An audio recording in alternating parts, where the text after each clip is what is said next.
welcome to Service Six Sigma, and you are here early. So what we're doing, we just go live around 10 minutes before the hour, and that gives the algorithms a chance for YouTube, Facebook, and Instagram to let people know that we are live with service6sigma.com. And we will have a different guest every day, and we have a lot of fun, and we've got a whole lot of history of all the live streams in the service6sigma.com page. So hang around. We try and make this 10 minutes interesting. Hang around till the hour. If you are in replay, fast forward until you see that the scenery has changed, and that will be us starting with the guest. Okay, see you then. Welcome to Service 66.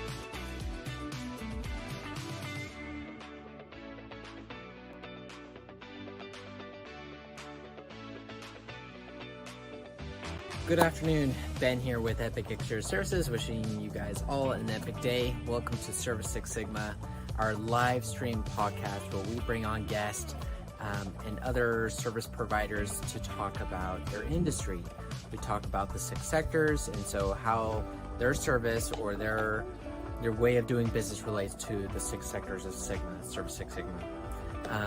I am going to introduce you to some videos that was sent to me by Peter Thomas. So if you know Peter Thomas from the connection of Reach It and everything, you'll know why he's sending me these videos. If you are a Reach It customer, you'll also understand why he's sending me these videos. I'm a newbie, not everybody is perfect, so which I'm trying to get to that point. So here's just some fun videos that he sent me the other day that I think you guys would enjoy. So here we go. Look at this, walking up a ladder with a bloody running hose. God almighty, safety first, wet runner. Now, look at this. I'll pull the brush off to rinse. My Godfather. How? Oh, my. Read your manuals, boy. Now, what was it? Instead of going straight up and down, try and do them on a 45. Now, here we'll go. We'll just rip all those plants out. Here we go. We're just looking. Hello. There's a ladder up there. What do I do? Oh, yeah. A bit of, yeah. Let's just walk down. Yeah, we got a harness on. Okay, I'll give you that one. Was the harness done up top? I don't know. Has he still got his water running? I don't know. All is good, Ben, all is good. Just a little bit of criticism for when you do these videos. One must make sure that everyone's fine. Bald spot. All right, mate. Have fun. And here we go again. Oh, yeah. Turn it the other way. It's easier. Oh, look. We're rinsing. The brush isn't even on the bloody glass. Put that brush on that glass. Do a negative rinse on the top and you'll be fine. Jesus. Oh, here we go. And we go, yeah, that's good. No worries. We're not really wasting our squeegee. Now, here we go. Oh, look, we're halfway back. Oh, we didn't go right across to the bottom and then up. So now what we've got to do is we'll go up and then we'll come down. Yeah, that's fine.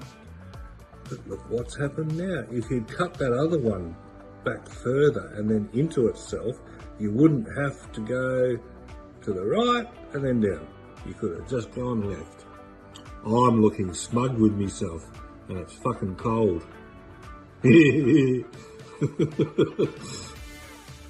Look, mate, you can do it better next time. I know, Dad.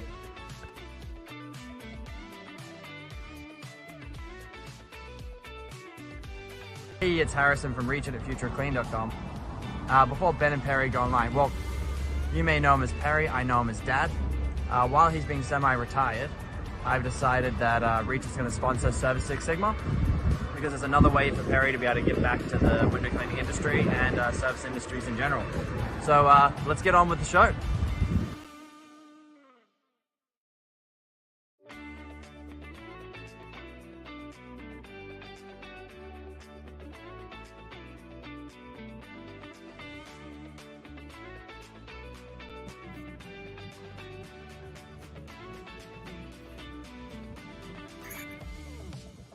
the share.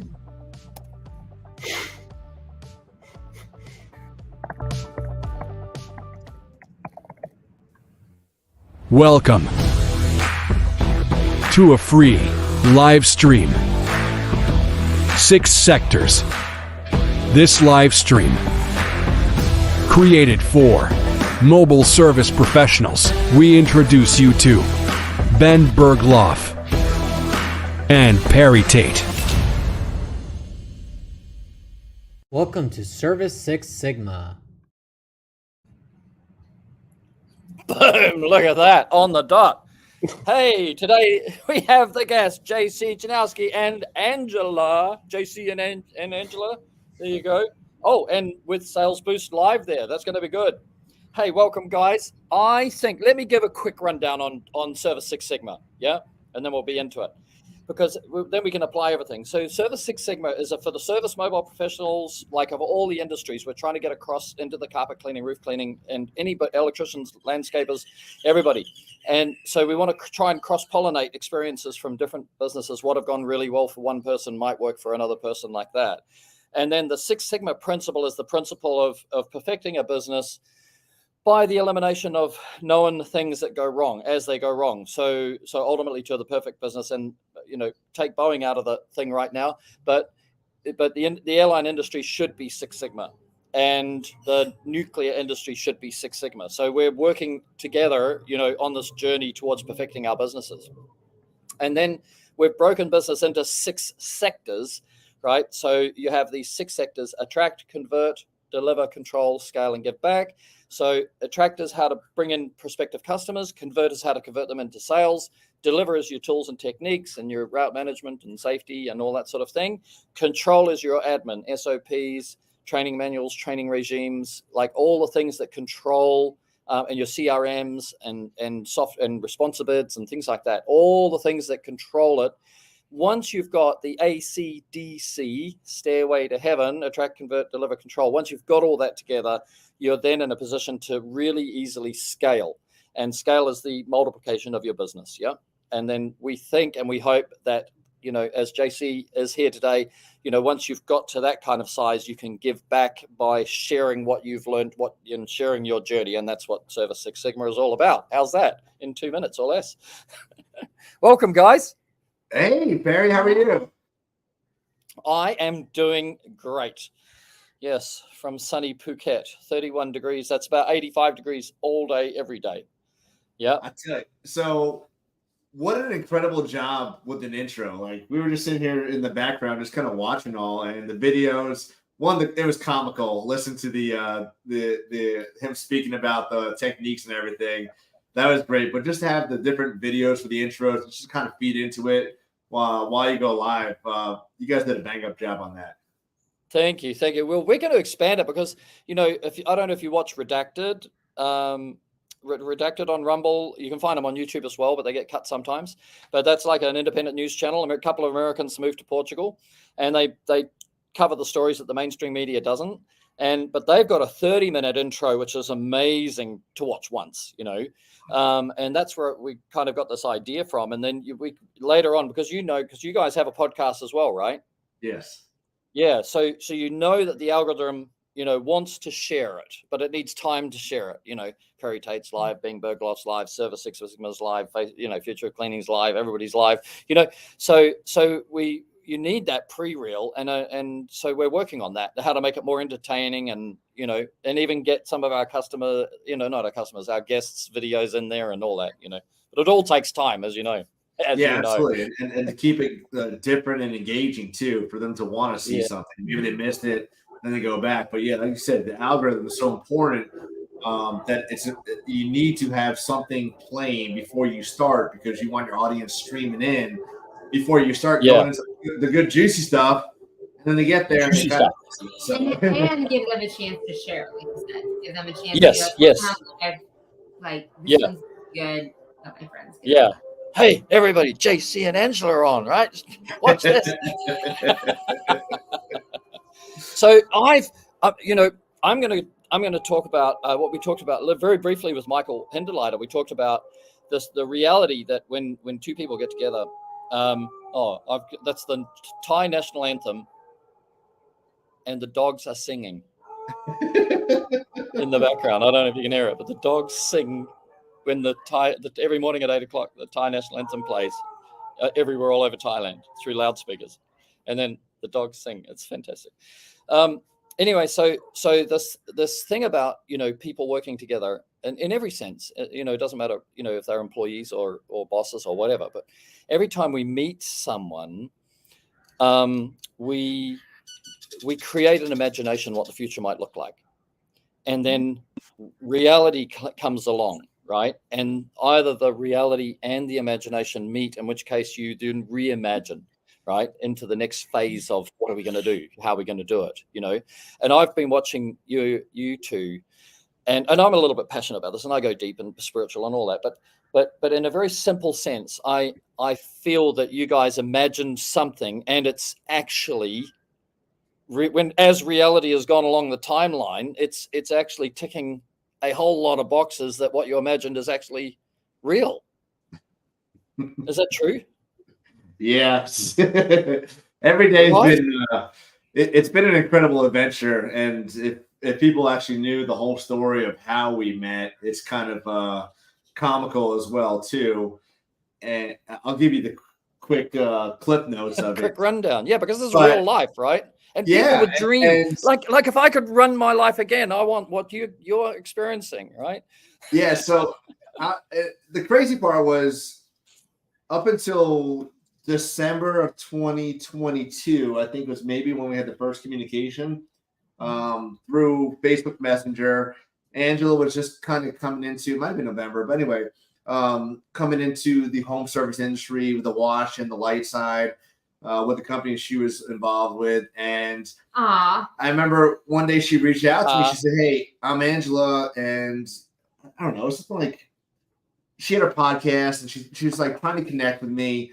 We were in the same mastermind. We said that. Yeah. And I was like, "Oh, great. I'd love to." And then she ghosted me, and she never got back to me. So then it was like a month or two later, she messaged me, and then ghosted me again. And I messaged, and then there was January of 2023. He was speaking at an event I was speaking at in Vegas at Clipicon, and I saw the announcement of Angela going there, and I reached out to somebody that was part of Clippa, and I said, "Who is Angela? I'm single and I'm ready to mingle." And never talked to her, never met her, and then when we actually met for the first time ever in Vegas in March. Both speaking there. So we tell everybody what happened in Vegas. Didn't actually stay in Vegas. So we kept that going. And it was just funny looking back and going back through these messages like 3 or 4 months after we were getting involved with each other and together, that I look back and see that message from January that said, I want to know who Angela is. And here we are, almost a year later now, literally. Yeah. Next week is next week. Yeah, next week's a year since I've met Angela, and it's just been an adventure. Amazing. I came up with the banner, because you can 1 + 1 = infinity. That was hilarious. I really. Like, is that the name of their show, or is that us? No, that's you two. I love it. So yeah, we both had this entrepreneurial same spirit, same spirit, same mission. I'd say we had both been on this dive for our mission to really impact lives. Like instead of building businesses, I'd had a long entrepreneur career. Written a book speaking about it, and really both of us had come to this point of we wanted to impact the lives, and our missions just aligned, and we had it's been a lot of fun doing it together, having a bigger impact. Our missions aligned, being able to do that together. And I am not from the home service world. I've had a 25-year entrepreneur history, and I love coaching and working with small business owners. I dove into the home service business before we met, but I love business owners and entrepreneurship, and I love doing it together. That's great. So I've got this little acronym is for fast, right? How to move fast, and it's FLOW, right? So no, that's flow. Fast, FAST, fast.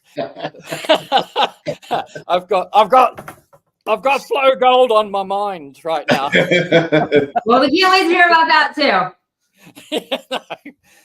So fast is flow, which you're obviously experiencing, flow and alignment for in synchronicity and team.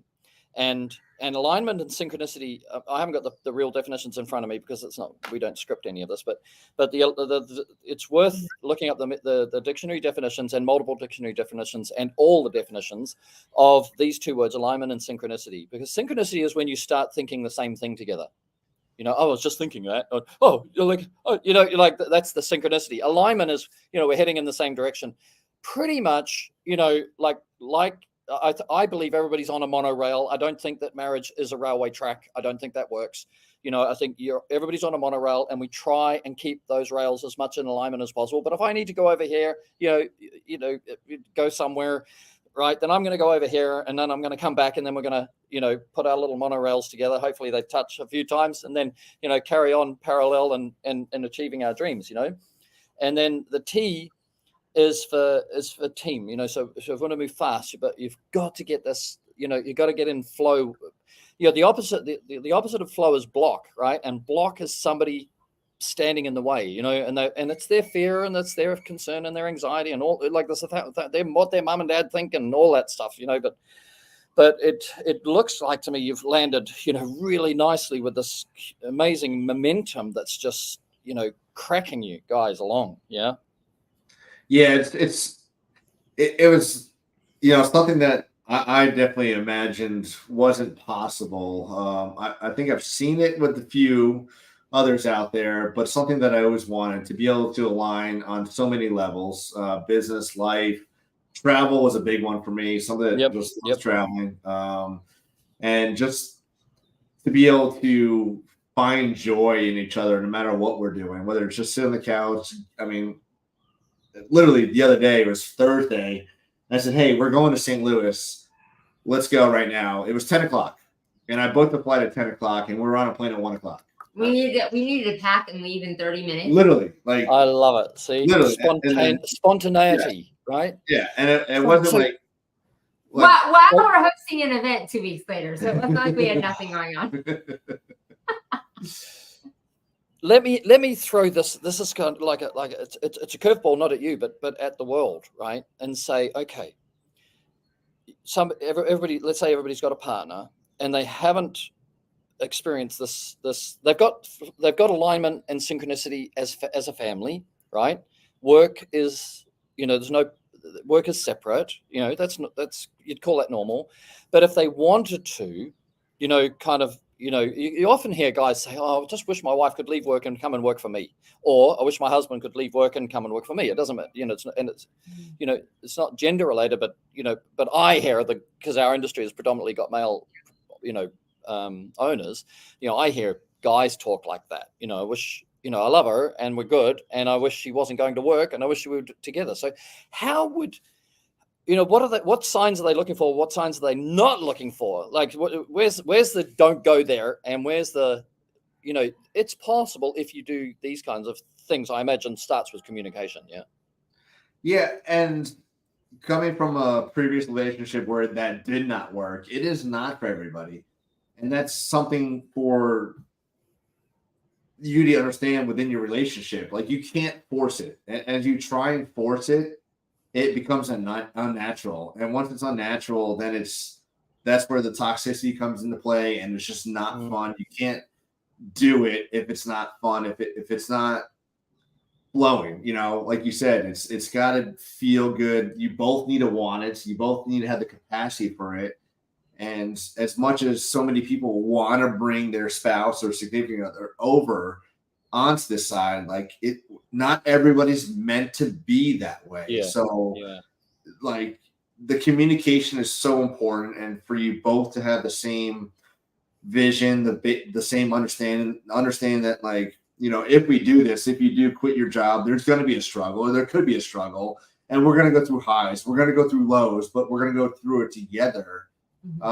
So to have that open communication, that dialogue, to be able to go through it, the ups and downs, because despite what everybody sees, like, we have our ups and We've got downs, stuff, right? Yeah. but we're able to communicate through it. Who raises the confront? Like, we've got an imagination. We're going this way. We're now going this way. This is not, our reality is not what we're imagining. Who raises the confront and brings you back towards, target point? I don't know if there's that, honestly.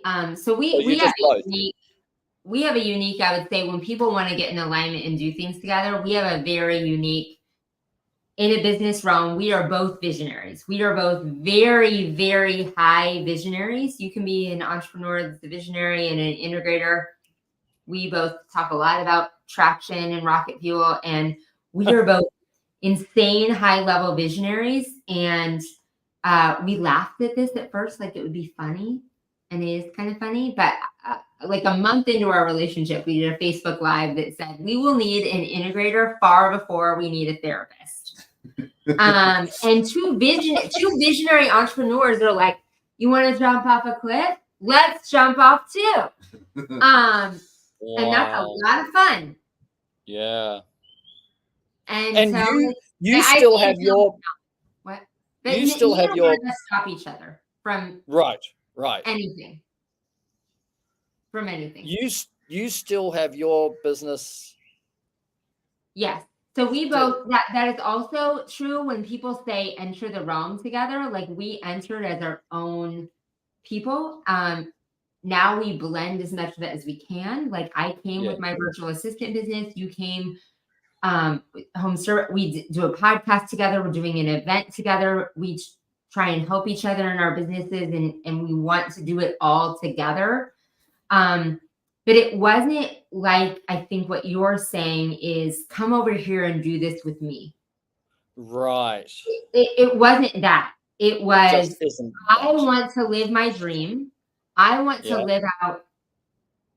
So the name of my business is Unique Genius. And I believe my passion, I believe both of ours is helping each person become the best version of themselves, be happy in their business and their life, and live in their unique genius.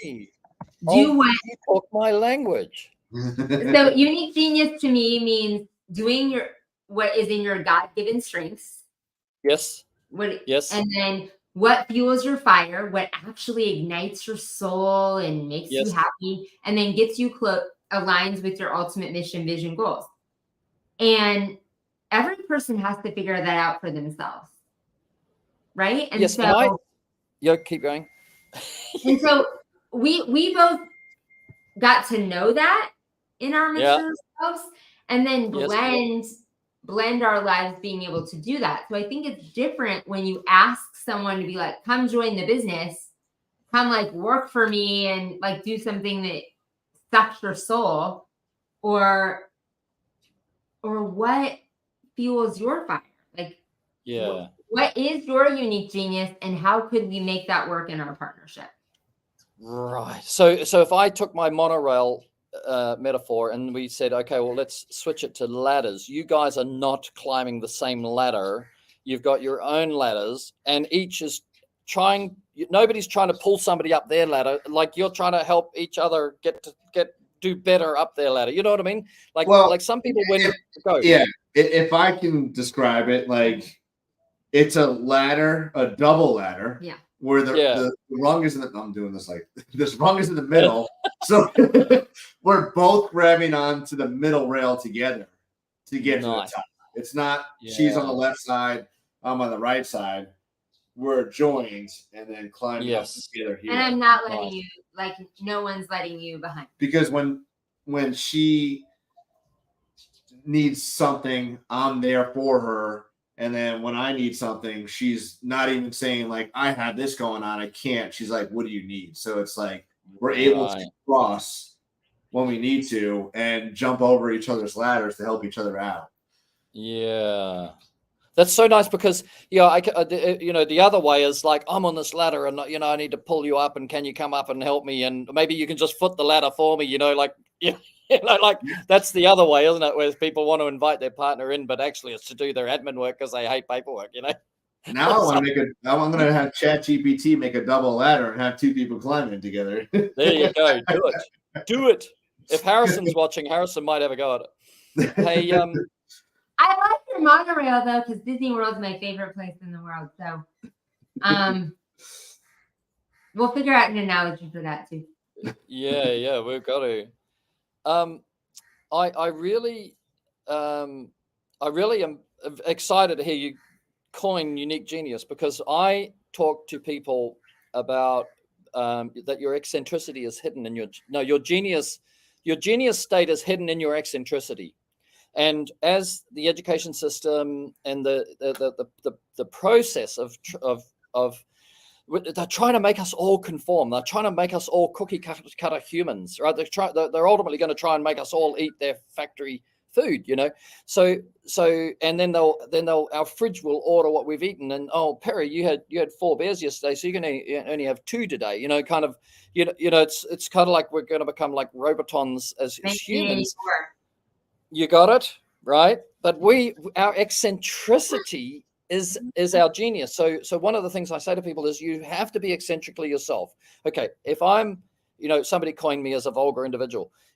I go, okay, well, if I am, then if that's eccentrically me, I've still got to keep that. You heard Peter Thomas in his little thing, like use the bad words, but Peter, that's eccentrically Peter. That's him in his zone, and down under we talk like that all the time. Our kids talk like that. We let our kids talk like that in front of us, like it's a completely different world down there. Not everybody, we've still got our proper sect, So I think so Angela, how would you encourage somebody to find that unique genius? Are you allowed to let some of the little tricks out of the bag?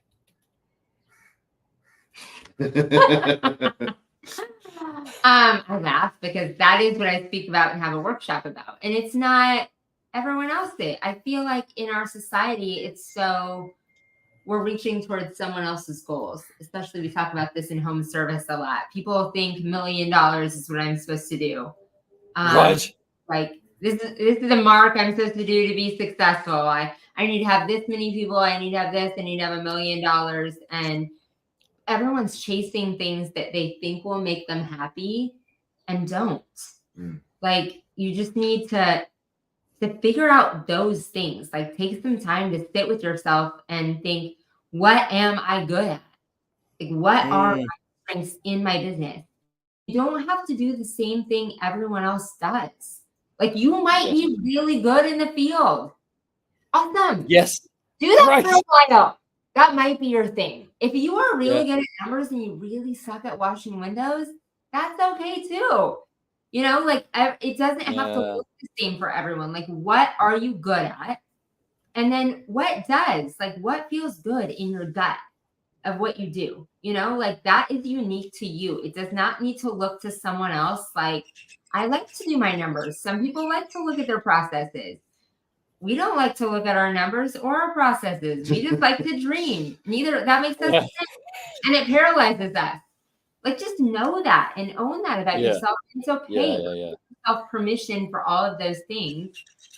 And then the unique genius exercise to me helps people if they want to get a virtual assistant.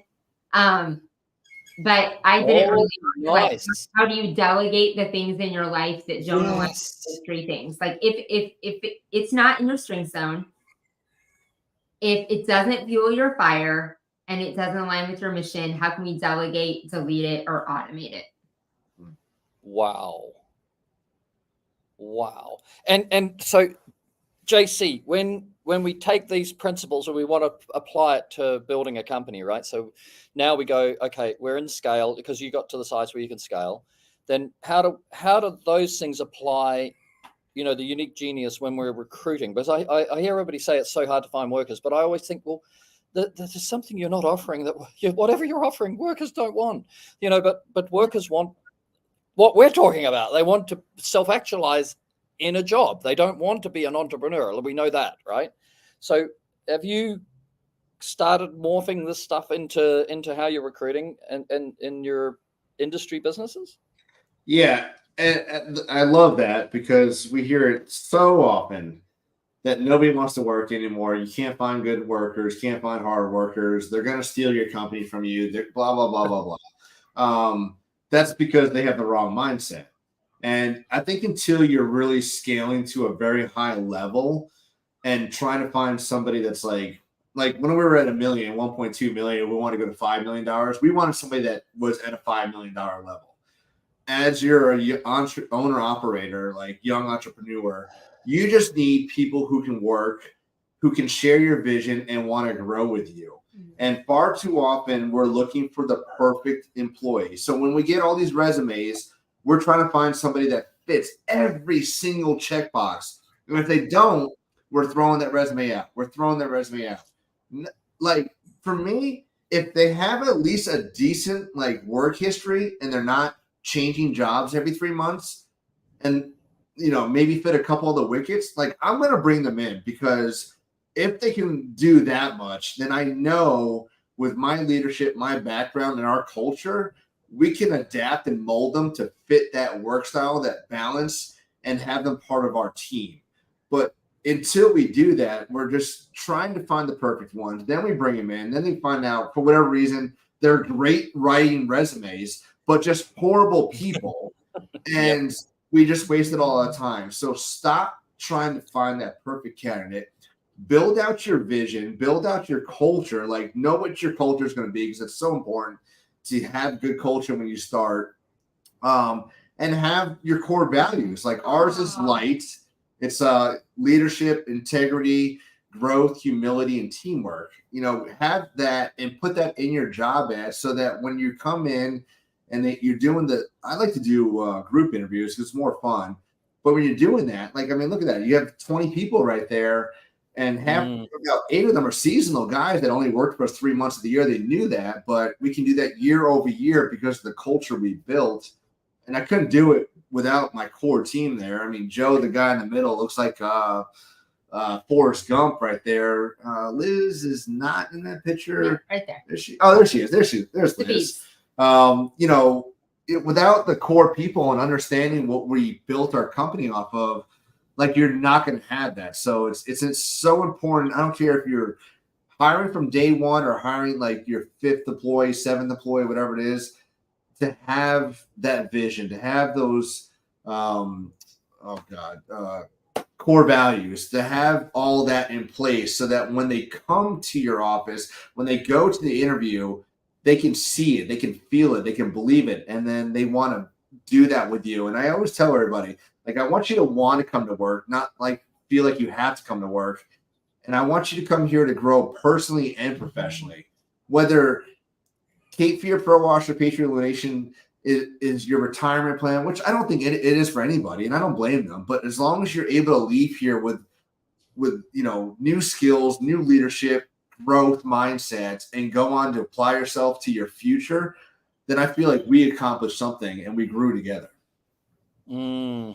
That's really nice. I always say that people, I've talked to Harrison a lot about this because he's running Reach It now. And I say people work harder for a cause than they will for money. Mm-hmm. And I think so, and you watch Patrick with Patrick Clark with what he does, and I don't know very much about what he does, but I watch from a distance, like I've got a helicopter view on him because I'm also, passionate about watching his life.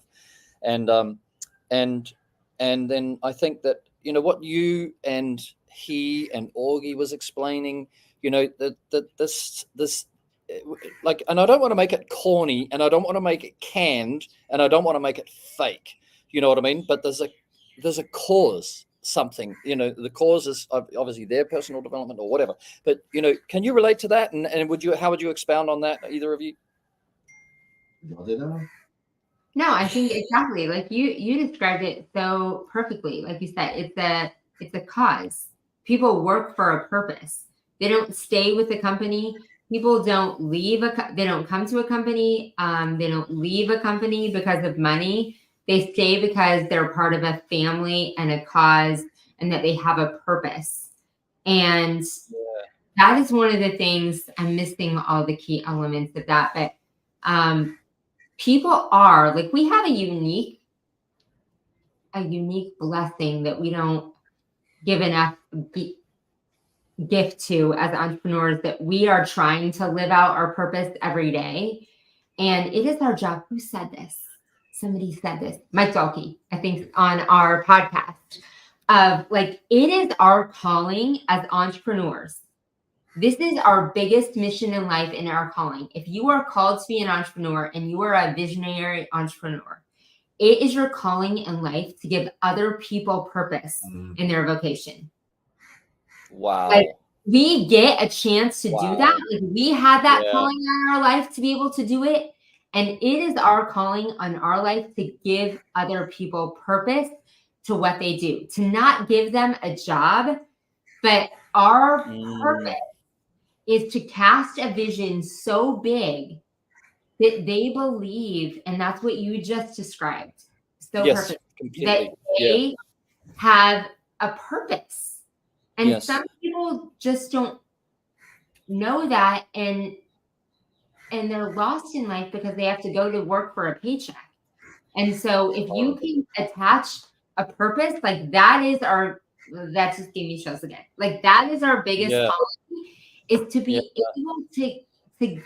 to attach to everyone that is part of our family a purpose, that they have a purpose for their vocation.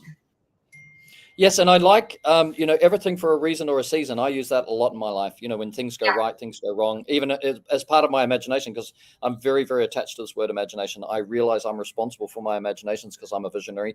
And so I imagine crazy things. And then as reality comes past, you imagine there's 8 billion people on the planet all imagining what tomorrow will look like. And, God's doing his best to, okay, I'll do my best. There's 8 million of you all imagining what tomorrow is going to look like, and it all can't come true, right? So I always think, it's my responsibility to match my reality to my imagination. If I start to feel disappointing in how life is going, then I've got to disassemble that imagination, right, and reimagine again. I have a new point A going to point B. I just reset point A. Like, we were going diving. I told you before we came on live, like, we're going diving. Ollie and I are going, diving as soon as his cast comes off in his school holidays in April 8th, I think, for 5 days on a liverboard in the Similan Islands in the north of Thailand, right? But we had that booked for me, Harrison, and Ollie, to go 2 months ago. And then I put him in a motocross clutch and gear training. And he's got this big motorbike fell over and it did a particular break, what's called a radial break, which is typical of this age where they've grown really quickly and the bone's soft. And I had no idea about that. And then he's gone to put his foot out and he's actually broken his leg. And then like, I had the car booked, I had the hotel booked, I had the boat booked, like, I imagined everything and I'd paid for everything and it's all a reality, but it's not. Tomorrow hasn't happened yet, so if I full circle that, I've forgotten. Go.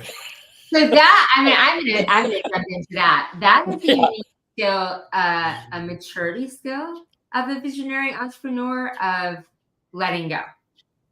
I would say, as a young visionary entrepreneur, I was beating my path and my plan into the ground, and I would have been derailed by what you just described. So there is I build the path, I build the vision, I do it all, but that's one of the later lessons of maturity. Letting go. Yes. The idea and my plan didn't work, and what is the bigger vision I'm supposed to catch? Yes, and I think that's very important when you have letting go. There's an innuendo in letting go that you've let it go, but you haven't. You let it go to reimagine it. You know, Oh. you're not letting it go for it to disappear. You just need to realize that your reality is not matching your imagination. And the same, I was going to talk, if I could just throw this tiny seed, you guys are a power couple, so I would think it's incredibly important that you both share what you're imagining the future, so that one day, if the reality is not your imagination, but you never shared it with them, and then you start getting shitty that, no, hang on, this is not going the way I want it to go. You go, remember you imagined that, and I'm sorry, it just didn't happen, So, but can we reimagine? What can we reimagine? Reimagine. What can we reimagine? That's a good reminder. What can we reimagine? Yeah. Perry, do you mind if we jump back into the employee topic? Go. Great. I really love it, and I think it's.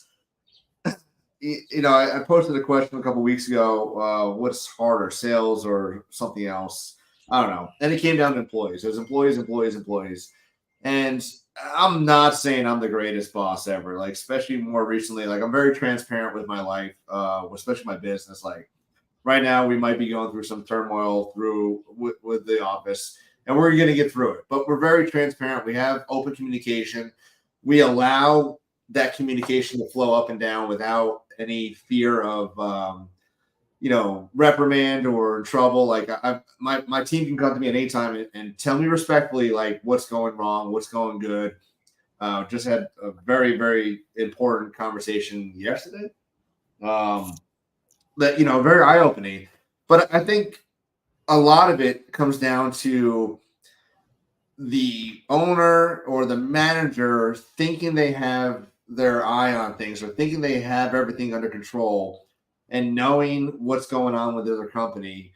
And they have a very high turnover, and they're blaming everything else. It's we're not paying enough.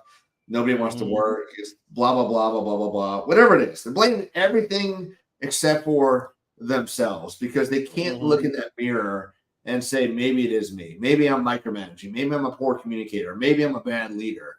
And I hate it because they have great skills. They have great personality. They have great intentions. But nobody has gone to them and say, maybe it's you. Like, maybe we need to build out a better training plan. Maybe we need to build out something. Maybe you need to stop micromanaging because that's usually what it is. It's either micromanaging, poor leadership, or poor communication, or just a bad judge of character is usually why there's high turnover. And when you see that consistently, it's not the location. It's not the economy. It's not politics. It's me. People. The person. People. Yeah, the person. Yes. Nice. In our company in China, so we've got about 30 people in a country we can't speak the language, right? Beautiful people, by the way. Like, don't get xenophobic on Chinese people because they're wonderful, just like us, just like us. Maybe more calm, right? Because there's more control. But anyway, it's another story. But when we're recruiting, we have a 6-hour recruitment process because we don't need a lot of people. Most of our people have been with us now for 7 or 8 years. When somebody leaves, we want to replace them with somebody who's not going to be, a cat among the pigeons, a cancer in the body, so we're really cautious. And so our first 2 hours is just our HR person sitting with a person in the boardroom and just talking life, just life, no skills, no abilities, no past employee. They might go into past employments and things like that, but talking life. And that's the first one. Do you pass the character test? Like, would you, with the way you see life, fit in to this wonderful, we've got an admin team of 18, which is, so it's more critical with the admin, but it's also critical with the workers, right? Because they all talk all day long, right? And they want to come to work and have friends, and they want to party together when we party and all that. So that character is the first filter. And then the second one is a skill set with their leader. We don't have a big company, so it's not like big leader, but their leader, the person who's going to have to manage them, do they have a skill set, right? That will advance that department. And then the third one is if there are other people that they're going to interact with, is getting them in with them. And and the Chinese people will really, say yes and work it out later. So in the beginning, they'd all go, oh yeah, that's supposed to be great. And then they're not great. And we go like, why did you say that'd be great? Oh yeah, like we didn't want you to be bothered about it and blah, blah, blah. And we go, no. This is all these hours that we put in is for you to go red flag. If there's a red flag, how about we've got 1.4 billion people to choose from? How about no? And we'll go and find another one. Because one cat among the pigeons cancer in the body is so difficult as a boss. There's hours per week chewed up talking about a person. That's what we say. If Harris and I go, if we're spending more than an hour a week talking about the same person every week, culture. And it's all about the culture, because culture is so hard to build. We don't think about this. Like, you're going to have culture. You're going to have good culture or bad culture. And sometimes it's too late before you realize you have bad culture. But you want to create that good culture, the positive culture, where they want to come to work, not feel like they have to come to work. So you want people to fit within your culture. But like you said, once you have that one cancer and they're sitting there complaining and they're, nitpicking everything, then all of a sudden they're nitpicking and they're going to get and it just gets toxic. And then by that point, it's like, well, now, for some of us, guilty here again, like very transparent, like it's hard to kill a cancer within your company because we're human and we love people and we want to find the best in everybody. Yes. And we try to give them chances and we hope they can come reformed and go through the treatment but they don't. Remission. And by that point, like, your culture is just gone. And then it's like, well, shoot. Now, how do I start this over? Like, and again, right. So then you have to have a revolution. Like you basically got to, to have a revolution, you kind of got to get rid of what was and introduce what is from start. And we had that. We had a CEO. We put on this guy who came from Rio Tinto. And he came in as CEO. And in the end, he was. Doesn't matter all the detail because it takes too long to say it. But in the end, we got rid of the.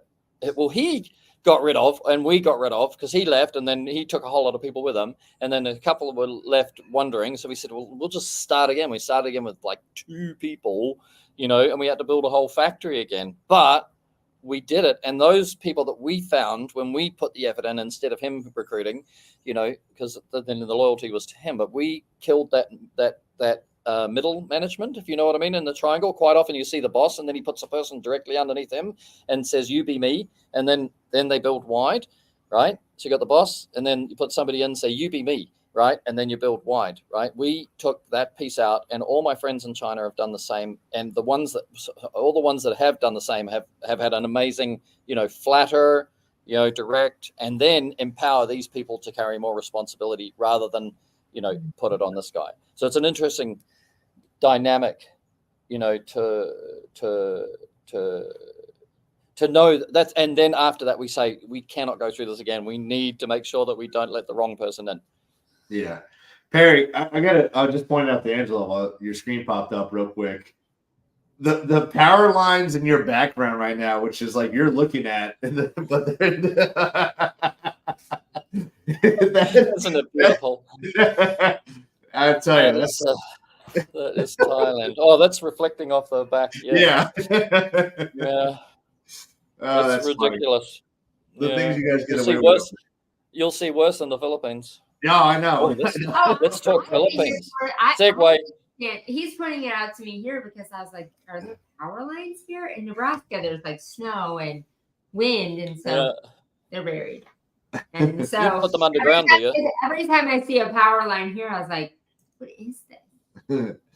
Well, these are ridiculous. They are ridiculous. It's a rat's nest. I love it. It's like everybody gets happened here. Free power. Hook up here. This now explains why our team has to have backup power and internet. Yeah. Well, we've got good internet here. That's the good thing. So, segue, Philippines. Yes. Yeah. Speaking of the Philippines and speaking of culture, you mentioned the Chinese culture and the work lifestyle they have over there. Let's talk about the Philippines work style because, Angela's got Unique Genius virtual assistants out there, and I've been dealing with virtual assistants for years. I was actually in the Philippines in 2006 with the Navy, so I had a good stint over there, working with them as well. And in the Navy, good Lord, there's plenty of Filipinos on the Navy ships, and just incredible people, I incredible agree. work, culture, their love for what they do.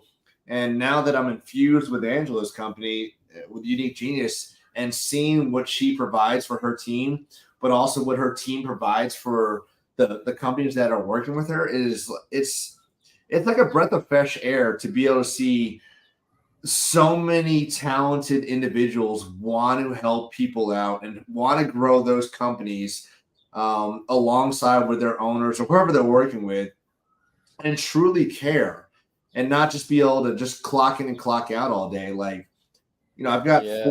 5 virtual assistants that work with me right now, and at any point through the day, I can ask them to do something with them, and it's never like, Jesus, you asked for too much, or this again. It's like, well, how can I do it, and how can I do the best of my capabilities to make sure that I accomplish it at a high level for you? And it's just so fun to be able to not only work with them, but hear Angela speak with her team of umpteen, individuals over there, weekly, daily, Yeah. and weekly. It's so incredible that there is hope for, you know, great humans out there that still want to work. Oh, but and never didn't. I had a business with a spectacular failure. Um, but what people don't know, that before its spectacular failure, I had a vision, right? And this is going back to the days of dial-up, 14.4, whatever it is, fax machine speed, and Yeah. Windows 3.11. And I had a vision that if I could put a computer, because I saw the second and third generation unemployed in Australia, and I went through a very troubled childhood, and I realized I was very blessed for life to give me a chance, or God to give me a chance, or whatever, and I really found my way out of what was really, destined to be a criminal rather than a good person, and so in this vision, which wasn't relevant to the village, but in the vision, I realized that if I could put a computer in the home of every kid whose parents were lazy, whose parents didn't believe in education, whose parents couldn't afford Encyclopedia Britannica, because I used to, I was door to door with World Book in those days, back then or before then. But you know what I mean? Like in those days, before mobile phones, before internet, and this is the beginning of internet. And so it started with this vision. And then one day it came to me, this opportunity to pick up ex-government leased computers and sell them through the television and put them in the homes for $499 when a new computer was $2,500, and put them in the homes of all these kids so that they could get into the internet and they could find the knowledge that they needed, because latent in so many people is this genius, right? That's what we're talking about. And when you go to different countries and you realize, oh my God, like these are developing countries, there are massive poverty, but sitting and Philippines is a fantastic example of that. But sitting in there, give them a chance. That there's genius there, isn't there, Angela? Yeah, there is. And I have a twofold. When we said passion, that believes in bringing out the best of people, and I've always loved to help U.S. business owners. And the second is when I got introduced to outsourcing in the Philippines, it was a culture of freelancing, of that's how they survived. As virtual assistants, they freelanced and worked for as many businesses as they could. There's no security in that. And it just was not a lifestyle of security and professional development.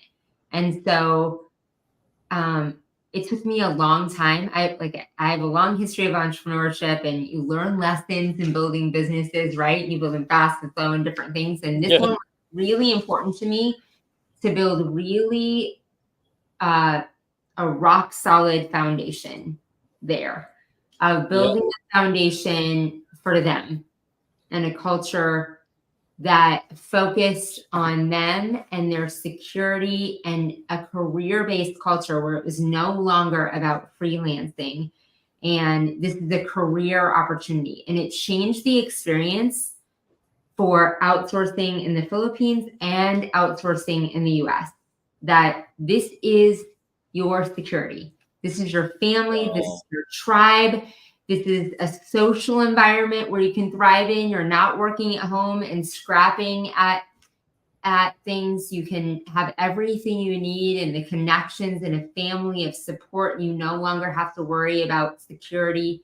And then professional development. We all know that the world is changing with AI and everything so quickly.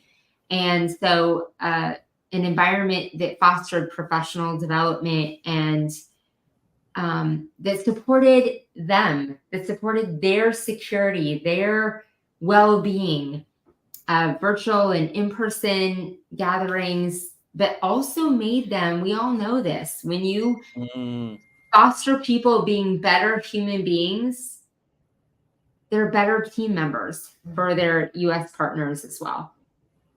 Yeah, amazing. And of course, they're going to go home and be better partners for their families. And, you know, like the ripple effect is it's glorious. Incredible to see, because they were so isolated before. I'm not the only solution, but, you know, like they're trying to piece everything together on this island by themselves of being a freelancer and doing it all and being a single mom and doing, and they're not alone anymore. It's a tribe, it's a family, and doing it. And then they're also being better for their US business partners, and especially in the home service space. One of the most exciting things is them being part of cohorts of other home service businesses. So like washing businesses, Christmas light businesses, like being a part of a small group every day of people that are doing the same thing. You don't have that at the US in your office. Like, hey, this email marketing campaign worked for us. We just found out this new thing on our CRM. This is what we're doing, and it works better. To be a part of, we all strive as business owners to be part of masterminds, but we don't. Our team members don't have that. So to allow our team members, to allow your office admin to be part of a mastermind, to get ideas of other people that are doing it well. Yeah. See, that's very synchronistic with what the Service Six Sigma idea is, you know, is to not only talk about, you know, window cleaners and pressure washers and, you know, whatever, but actually to reach out into the other industries that provide services and say, you know, what are you doing that's working for you, you know, and trying to get some cross-pollination, because there's new ideas sitting everywhere, because everybody is eccentrically a genius and everybody is solving problems in a unique, I'm going to pull all your words, right, in a unique way. Right. And that's been one of the most brilliant parts of our partnership as well. Like, at a home service business, like, how can we pool our thought? Like, I didn't know how a home service business worked.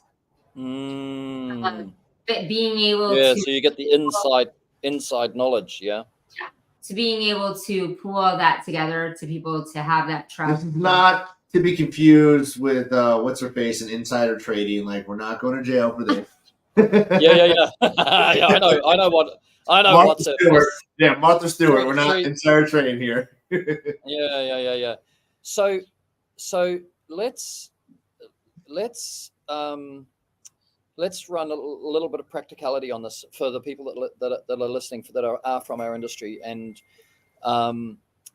how, Angela, how does Unique Genius, because and this is not scripted, by the way, guys, you know, this is not the purpose of this, but, you know, it's very compelling what you're saying.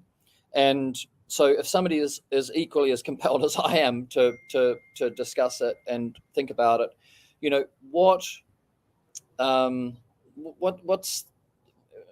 somebody do if they're a home service provider with a business, and what are the weaknesses which they could have? And then, you know, if they reached out to you, can they reach out to you?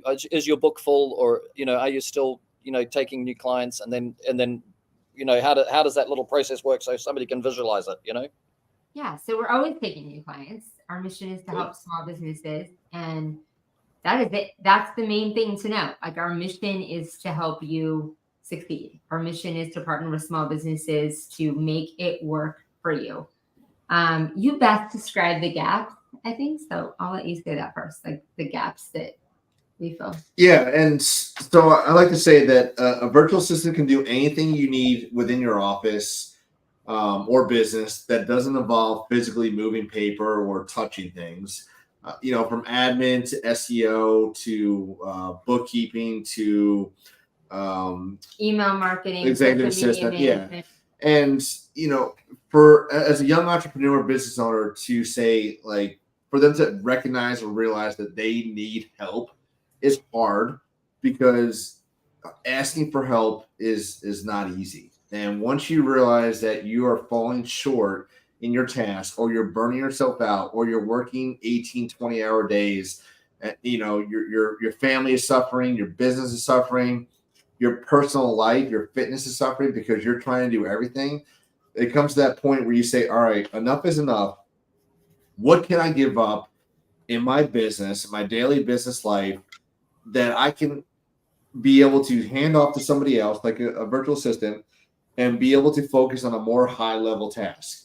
And for me, when I talk to young entrepreneurs, the answer is always going to be admin, whether it's answering the phone, sending off emails, sending off invoices, responding to text messages and things like that. I like to call them, and I don't mean this in a very negative way, because I think the admin is very important, like low level tasks for a business owner, things that we don't need to be doing so we can focus on the higher level things, focusing on doing the work if we're really want to, like, get the production done, focus on training the next person to take over that truck, that window cleaning, the Christmas light install, whatever that is. So once we get that going, then we can focus more on the sales and then hiring the salesperson. But if that phone's not getting answered, we're losing out on opportunities, and opportunities are costing us money because we're paying for those leads to come in. If we're not responding, we're not following up, all these things, like, again, we look at it as an expense, but as a business owner, we stop looking at it as an expense, but an investment in your company. So if we're closing more leads, if we're answering more calls, responding to more messages, that means sales are going to increase, closing percentage is going to increase. All these things will increase, which will allow you to afford this position, which is very affordable.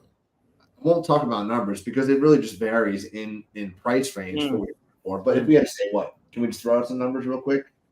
Like, you always say, if you miss 6 calls a month. Oh yeah, well, yeah, on a low level, like, Right. If we want to break it down in layman's terms, if we're missing a lot of phone calls because we're talking to the customer on a job and whatever it is, we don't answer the phone. If we're missing, if our closing percentage is 50% and the average ticket is $500, so for every 4 phone calls we're missing out on an opportunity of $1,000 per 4 phone calls. So think about that. Think about long term for the month. How many phone calls are you missing out on? I don't care if you call them back, but they probably called somebody else. Maybe they didn't respond, whatever it is. But for the price of $1,500, $2,000, or a little bit more for a virtual assistant to answer those phone calls for you, now you're closing that gap, because now you're the company that's answered the phone. We've all heard it. Like, wow, you're the first person to answer the phone. You want to be that company. You want to be able to provide value by answering the phone and delivering that service. But if you're not doing the basic necessities for somebody to want to use you as a company, answer the phones, following up in emails, sending off the estimates, all those little things, because we're so focused on everything else, then you're falling short and you're losing thousands of dollars a month, preventing growth for you to be able to do the things you want, get off the truck, and focus on working on your company instead of in your company. I love it. So I'm going to bring Ben in now, because Ben is a classic. Because obviously you can apply that to somebody who's older, got a bigger business and all that. Ben started window cleaning at 15. He's now, just turning 24. Good for you, Ben. He's got a magnificent marketing. He's the next generation, right, of the industry, and young, right? You know what I mean? Like what you guys are doing, and Patrick and all that. He's doing all that, but he's 15 years younger, And every time somebody misses a phone call, Ben's going to get it, right? And Ben will go out and do it.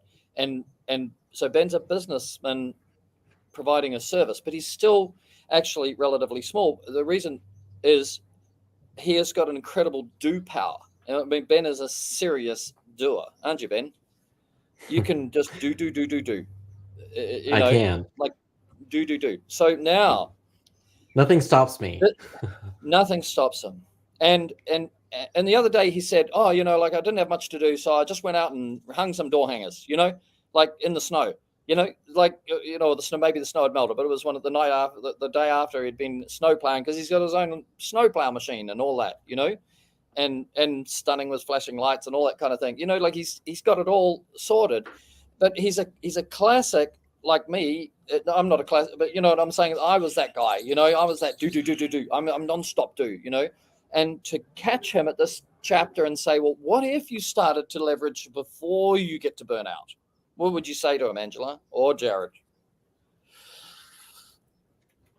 Yeah, so before you get to burnout, that's exactly right. And I have a couple things on that. In your unique genius, like if you're doing the things, like even though you're a doer, we're doers, you will get to burnout doing the things that don't ignite your soul.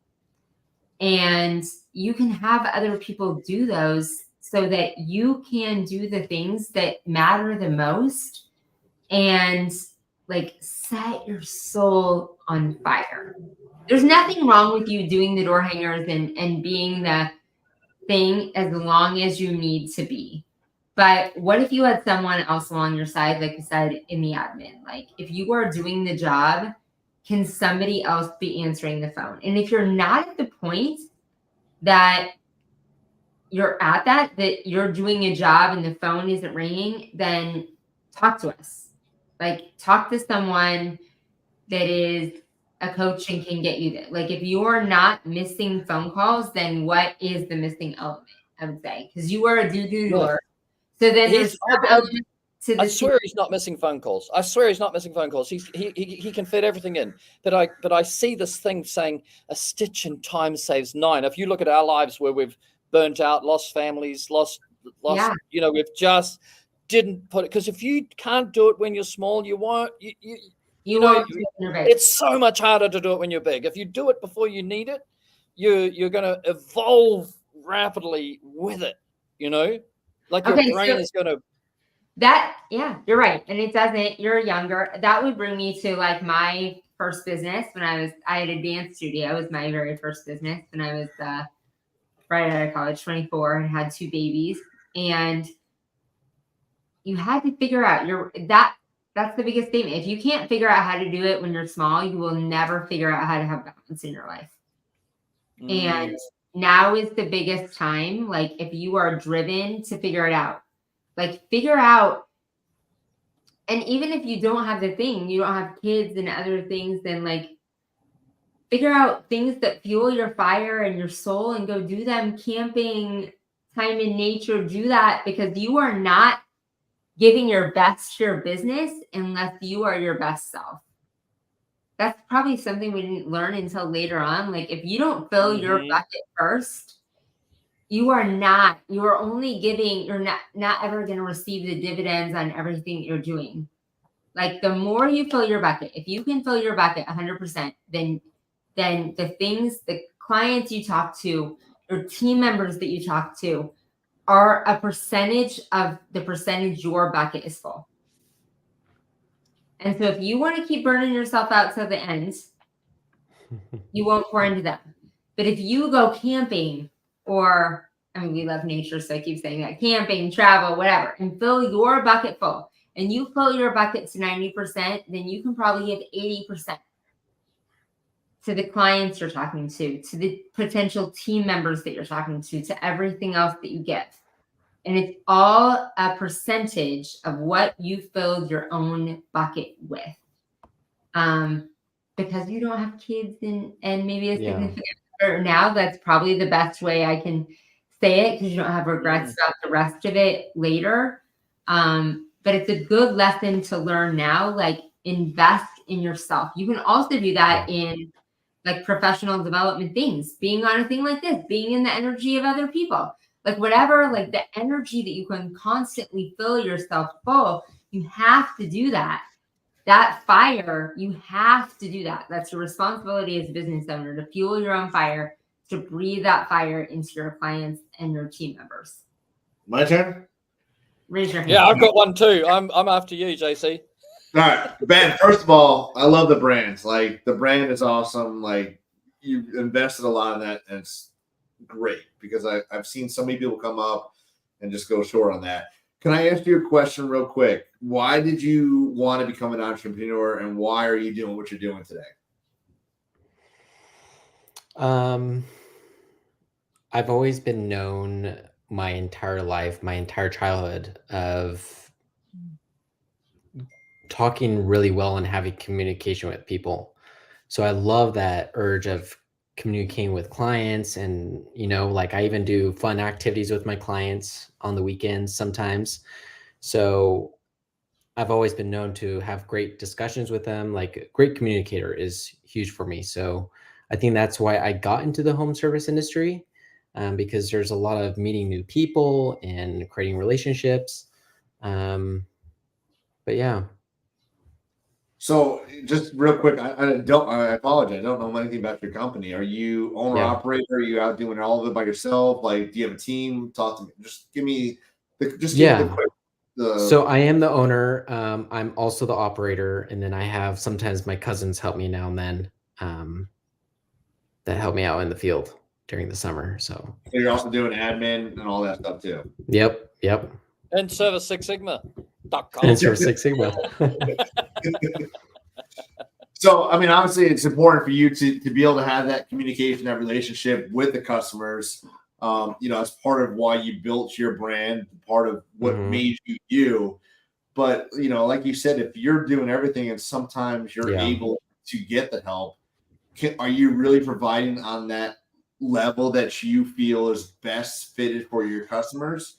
You may be on every single job. You may be talking to every single customer, but is it at the level that where it needs to be, where you feel like, all right, I feel like they got the best service from me?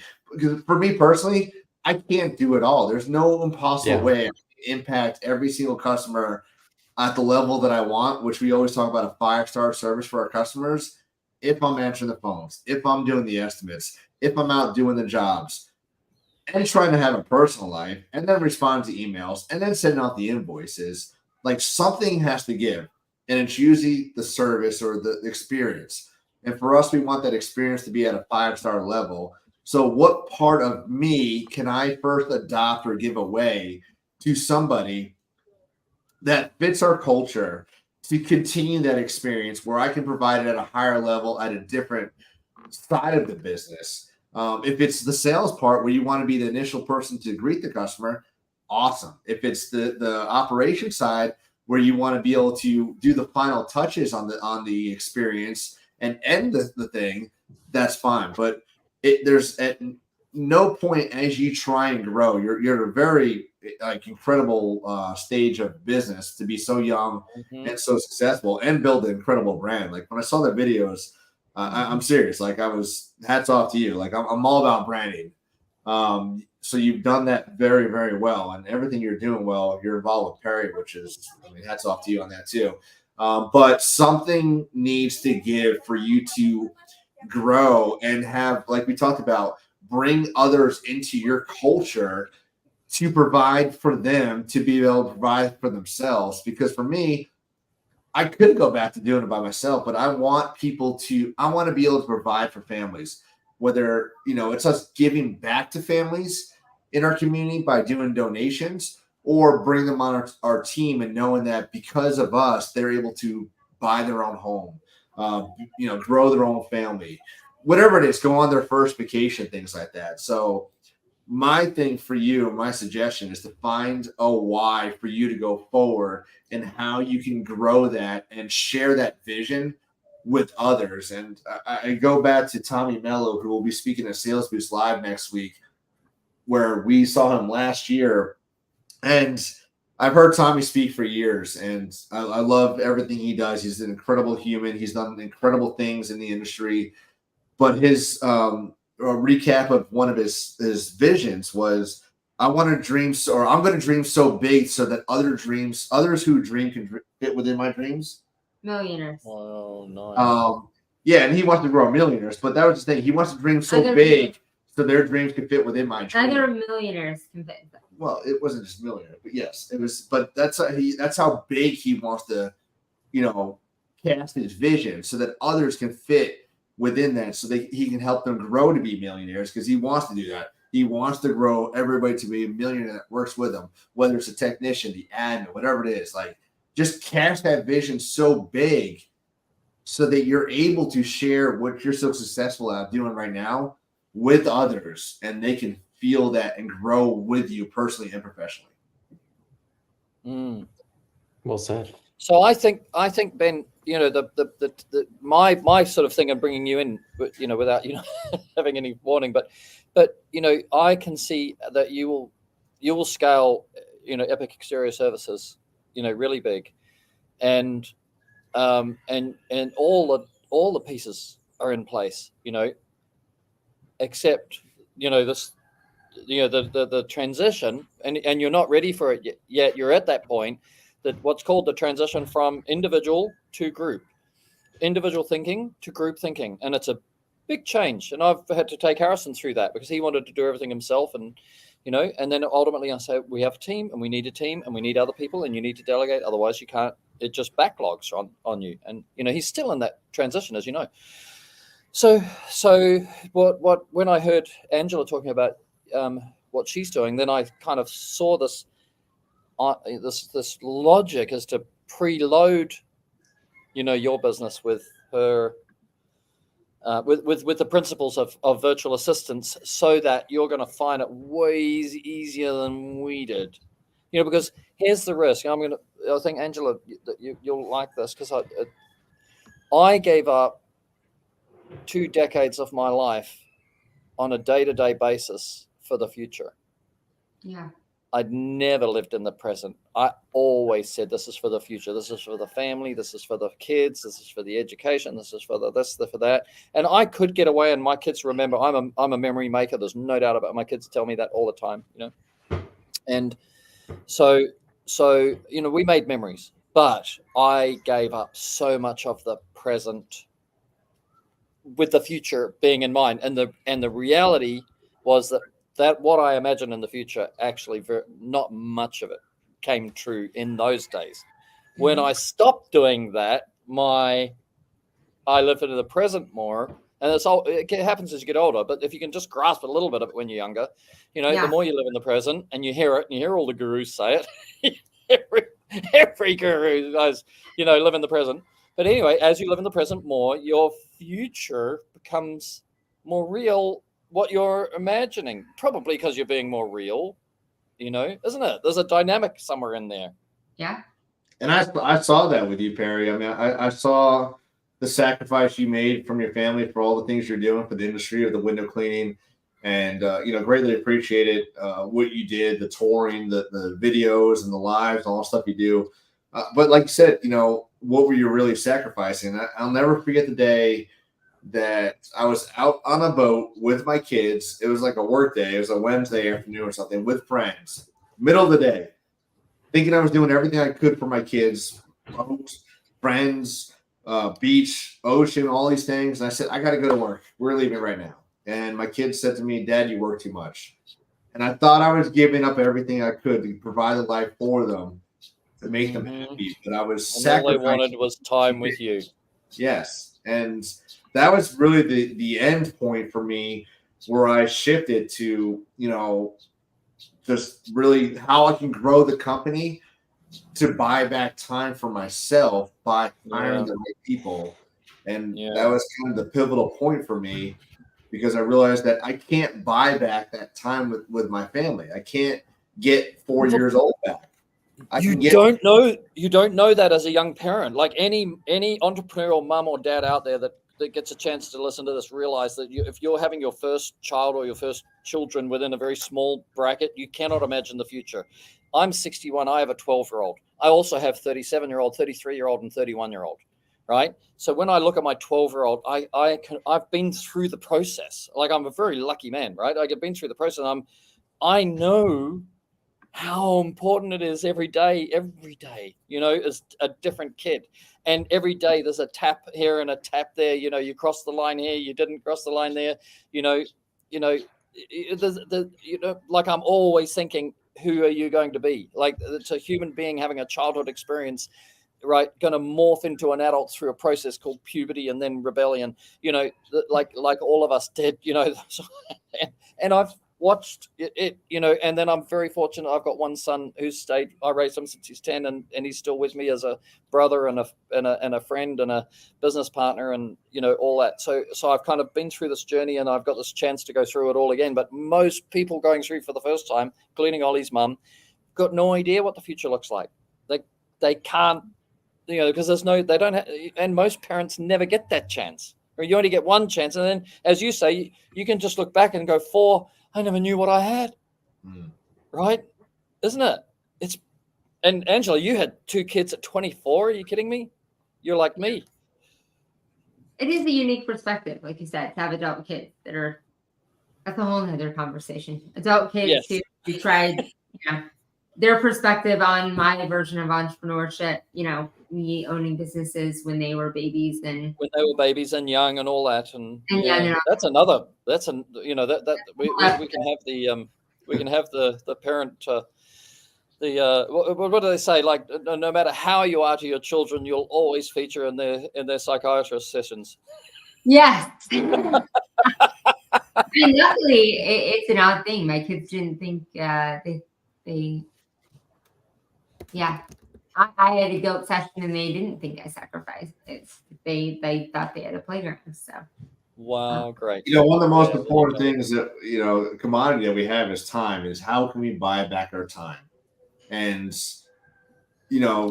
as much as I love working in my business and growing the business, and especially the Christmas light business, to be able to see it successfully grow from nothing to 7 figures, I can't buy back that time anymore. So how can I do that?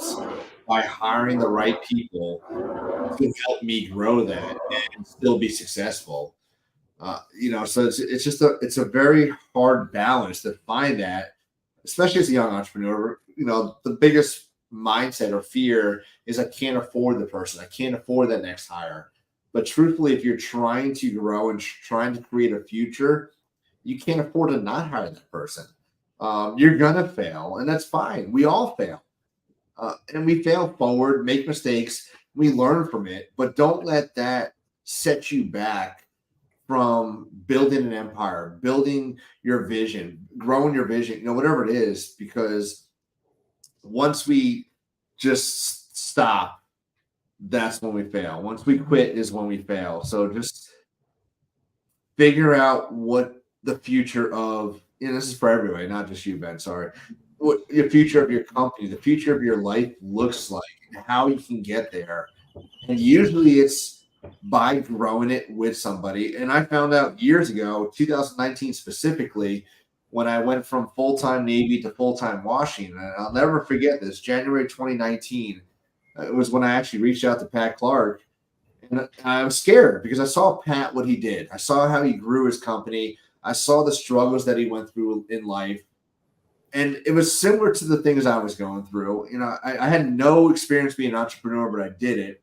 And I reached out to Pat and said, Pat, help me. How did you do what you did? And how can I get there? And Pat said to me 2 things. He's like, have you heard of Sales Boost? I never did. He said, you got to come to Sales Boost. It's in March. And here's how you get there. Great. Sign me up. I'm going. And he's like, have you ever heard of Conquer? And I was like, nope, don't know anything about Conquer. And Pat said, let me be your coach and help you. And I did both those things.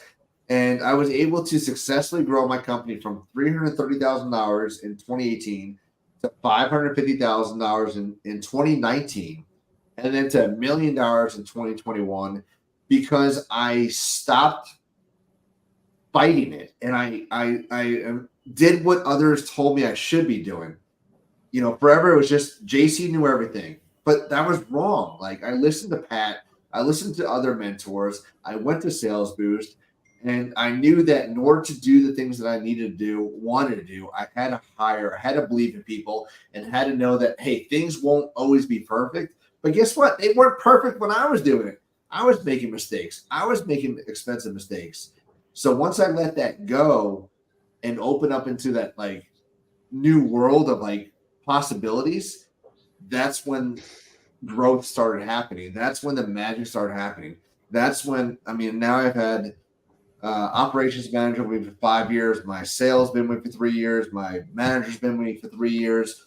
And other technicians been with me for 3 years now, 2 years, going on 3 years. Like all these things happened because I let go of the control. Mm-hmm. JC, are there any slots available for Sales Boost 2024 April? Is it April? Next week, March 20th to 23rd, we have 7 spots left. Like we have sold out. Like down to the wire right now, but we have 7 Anyone spots watching left. this, like if you, I totally, you're not the only one who's told the story that they went to Pat Clark's Sales Boost. Pat Clark is a living example of that it works. He walks his talk, he talks the walk, and then you can, if you can get there, beg, borrow, don't steal, and get into Sales Boost and change your 2024 and 2025, and then also is the Conquer Group, which I've always been in awe of, but never been part of. I know loads of guys who are in there, and I think I also know from a helicopter overseas, mostly in China, kind of thing. People don't know that, how many friends that I also have in the industry that are Conquer people that have been very successful and worth the investment. The coaching is real. It's not canned, and it brings about results. So I'm glad that we got there. We have to close at some point, but I'm glad we got that to that, because I was going to go that's we should get there when we morphed there really quite nicely. So I want to appreciate you both, very much, for such a delightful open conversation, and we went everywhere and without knowing anything about where we're going. Perry, you said you got that picture of you and I from 17? Oh, Ben, can you play that? The 2017, me and all right, we just had here it is. barbecue. I was thinking how to segue. Oh, we got a video in Wilmington with JC. How you guys doing today? Perry came out here, took up the opportunity to take some time to meet with us and show us a couple of things with Reach It. It was a pleasure. Great seeing Perry, and look forward to seeing him again. So we're heading to Raleigh. Would you tell the local boys to come up? Yeah, Raleigh, if you guys are around there, head up there, take your time on the 14th and meet with Perry. If you get a chance to bring your workers, bring them along, because I can show them how to be safer and more efficient.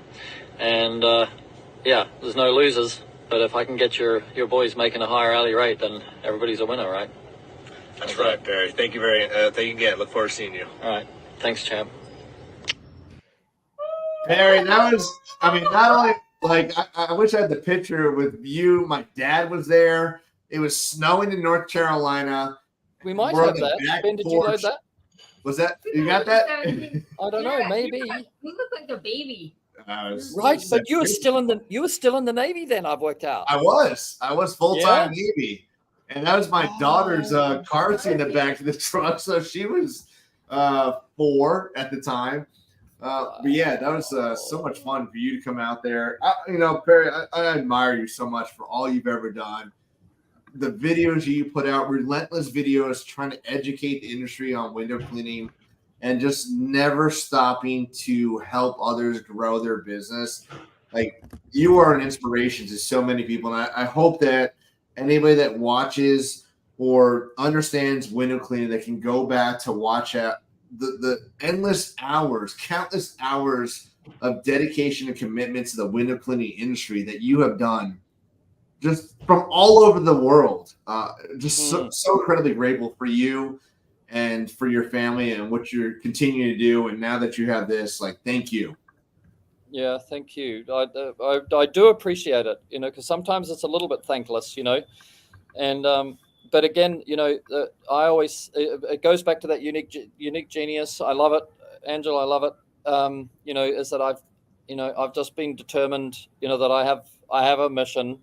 The constructor brush was, I believe, given to me by God, because it arrived in my mind, and so I claim it, Reach It claims it, Radial Brush claims it, we claim it, but when there are certain moments in your life where you just get given a thought and you go, I didn't think like I've thought a lot about the thought, and constructor brushes become radial brush and radial rocker and radial ultralight and G-force and all these different brushes have evolved from it.